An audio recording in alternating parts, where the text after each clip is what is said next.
이 시간은 고향 파주를 한번 살펴보는 시간을 갖도록 하겠습니다. 현재 제가 이제 우리나라 지도를 이렇게 펴놓는데, 이제 38선, 지금 이 휴전선이 있고, 여기 이제 동쪽에 우리나라 이제 위에서부터 마철동 산맥, 낭림 산맥, 태백 산맥, 흔히 이제 등골 산맥, 등줄 산맥이라고 하는 이런 산맥이 이 동쪽에 있게 됩니다. 근데 이제 동쪽이 사실은 높고 서쪽이 이제 얕은 지형이지만, 사실은 동쪽이 침강 해안에, 동쪽이 가라앉았고 서쪽은 융기해안, 서쪽은 올라온 해안의 지형입니다, 우리나라는. 그런데 이제 지금 이제 풍수지리적으로 우선 이걸 살펴보기로 하면서 인문지리적으로도 살펴보기로 하겠습니다. 지금 우리나라 지도를 해놨는데, 여기가 이제 여기서부터 철원 이쪽에서부터 나중에 원산까지 이제 나중에 이제 철도가 뭐 이어질 것으로 생각합니다. 여기가 이제 그 지리에서 말하는 추가령 구조국이라고 하는 곳인데, 이곳은 산맥이 있지 않고 평탄한 지역으로 이렇게 되어 있습니다. 그래서 이 지역으로 나중에 이어질 걸로 보고, 여기 이제 그 고향을 지금 고향 일산 지역을 이렇게 살펴보기로 하면서 우선 큰 지도를 이렇게 펼쳐놨습니다. 그래서 우리나라 이제 그 풍수적으로 이 등줄산맥, 이 동쪽에 있는 이 태백산맥이 길을 받아서 이쪽으로 왔고, 이쪽에서 이제 연인산에서 이제 북한산으로 와가지고서 여기 이제 심악산에서 여기 이제 서해 바다와 임진강 그리고 한강을 이렇게 감싸고 있는 지역이 고양시 인근 이 지역입니다.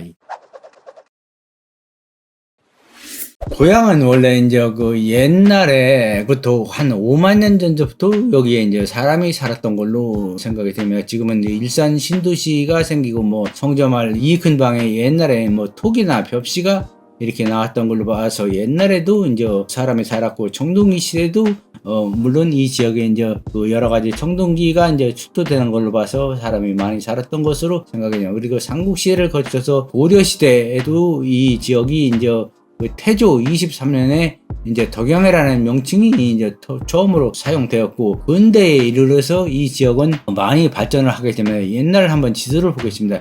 이 고양군이 이렇게 이제 서울 이 북부 지역, 서울 북부 지역을 빼놓고는 거의 서울도 다 점령하다시피 했습니다. 서울, 양동, 양서, 뭐 이렇게 고촌, 김포, 뭐 이 독도 이렇게 있는데 이게 강남 지역입니다, 여기는.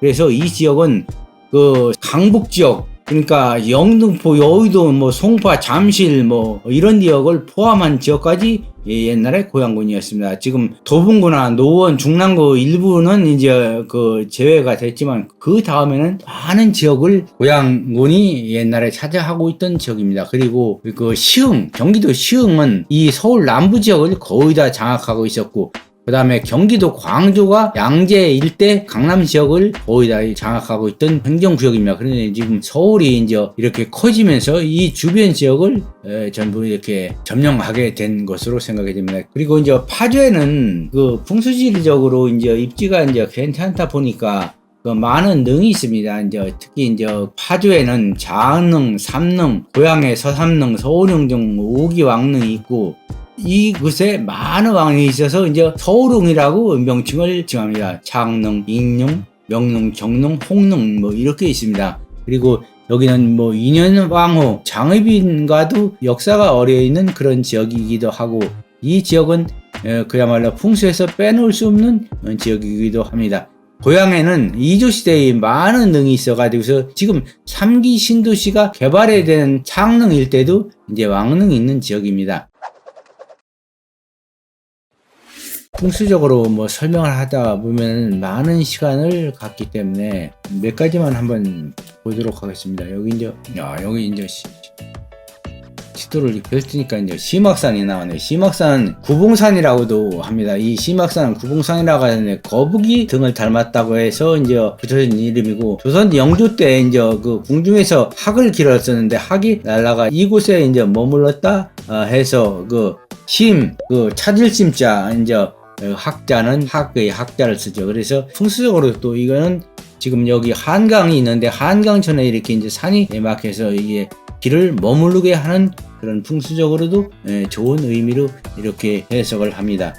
황룡산이 보이는데 황룡산은 누런 용이 산다 이런 의미로다가 이제 황룡산이라고 이렇게 했습니다. 고봉산은 이거는 이제 진해의 형상인데 이를테면 일산의 이제 진산이나 마찬가지입니다. 그 풍수적으로 한 번씩 살펴보고 가도록 하겠습니다. 정발산은 일산 신시가지 중에서 가장 높은 산입니다. 실질적인 일산의 이제 주산이라고 볼 수 있습니다.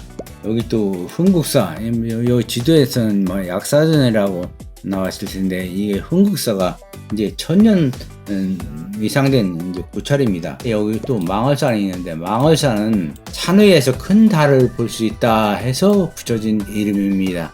여기도 이제 계명산인데 산 이름이 같은 것이 많습니다. 충주에도 계명산이 있는데 충주의 계명산은 원래 이제 계명산이었었는데 이름을 이제 거기 진해가 하도 많아서 이제 계족산으로 진해하고 닭하고는 상극이기 때문에 바꾼으로 진해가 없어졌다고 합니다. 그런데 바꾸고 나서 충주에 이물이 안 나온다고 해서 다시 이제 계명산으로 이제 바꿨습니다.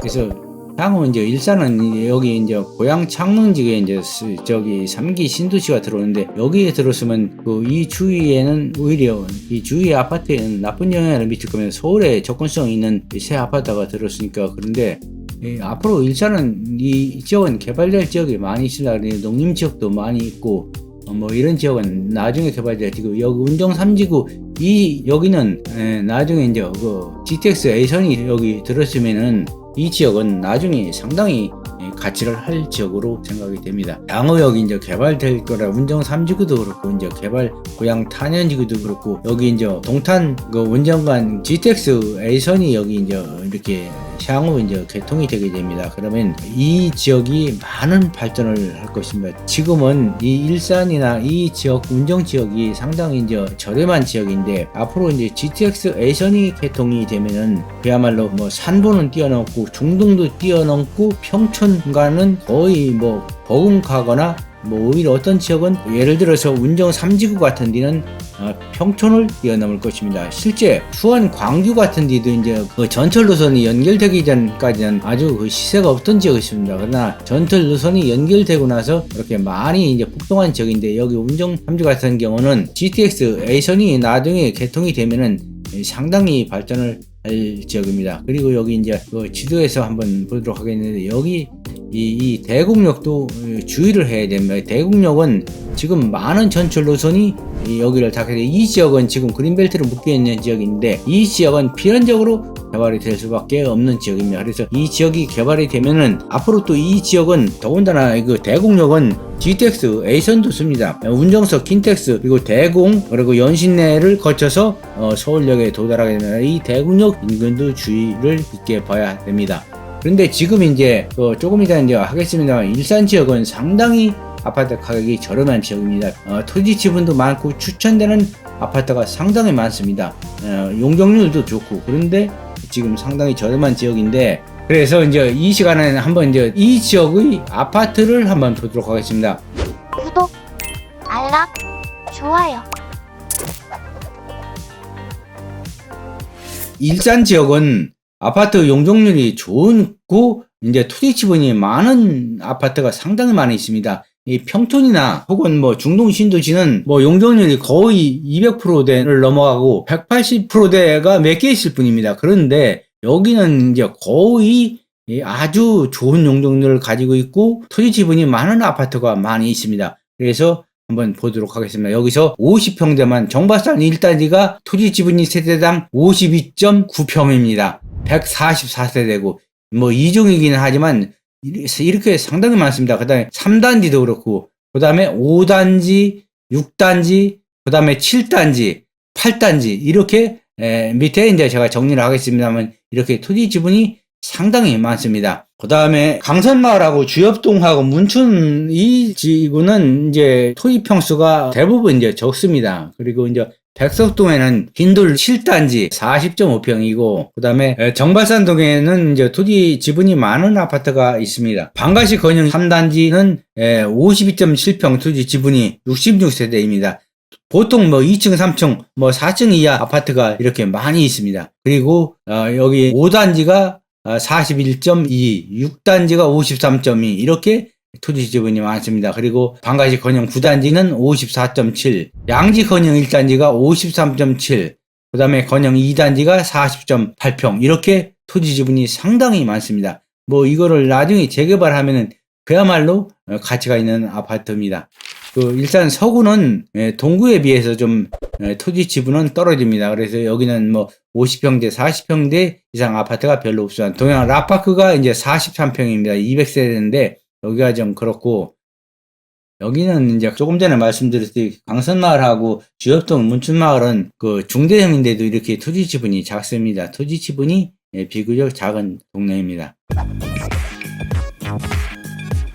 그래서 결론적으로 제가 이제 이 지역을 이제 한번 추천을 하자면, 문정 3지구 역세권 아파트 GCS-A 노선이 나중에 이제 개통되면 상당히 가격 오름이 있을 것입니다. 그리고 마도동 정발산 건영 1단지, 5단지, 6단지, 1단지, 3단지, 5단지, 6단지, 3단지가 여기 빠지는 3단지 여기입니다. 그 다음에 방가시 건영 3단지, 5단지, 6단지, 9단지, 그리고 양지 건영 1단지, 2단지입니다. 이 아파트들은 상당히 이 토지 지분이 많은, 그야말로 40평대, 50평대 이렇게 토지 지분을 가지고 있는 아주 좋은 아파트입니다. 그리고 뭐 층수도 2층, 3층, 뭐 4층 이런 마두동에 있는 정발산 건영 1단지는 실제 이제 3층이고 가격도 상당히 쌉니다. 그래서 그야말로 넓은 평수에 이렇게 생활을 하고 싶은 분들은 이쪽으로 이사를 가게 됩니다. 그런데 지금은 이 지역이 상당히 저렴한 지역입니다.